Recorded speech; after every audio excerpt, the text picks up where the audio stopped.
हर हर महादेव। मैया भवानी की जय, कार्तिक गणेश की जय। एक बार प्रेम से बोल दी शंकर भगवान की जय। एक बार प्रेमवा से बोल दी राम भक्त हनुमान की जय।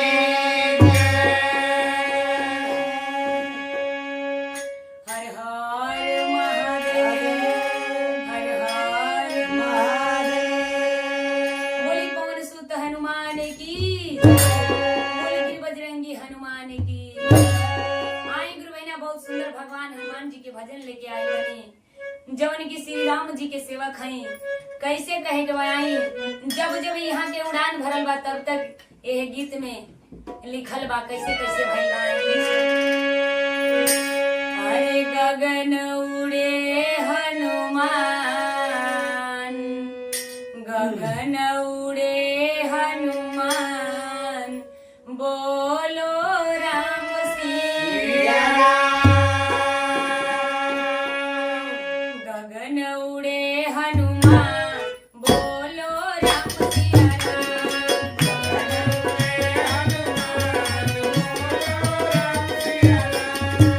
गगन उड़े हनुमान, बोलो राम सिया राम।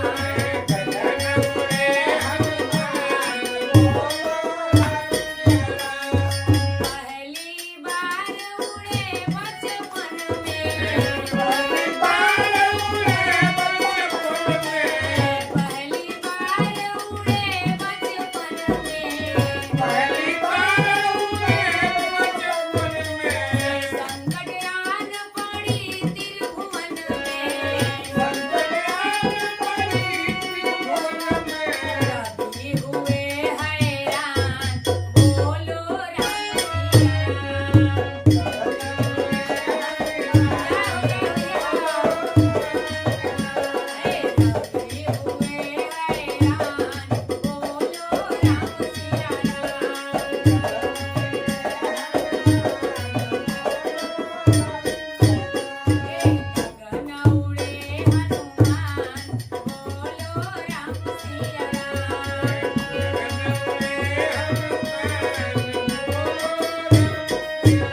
दूसरी बार समुद्र लांघे, लंका के अंदर में झांके। दूसरी बार समुद्र लांघे, लंका के अंदर में झांके। कहना है अभी कैसे। अरे असुर हुए हैरान, बोलो राम सिया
रे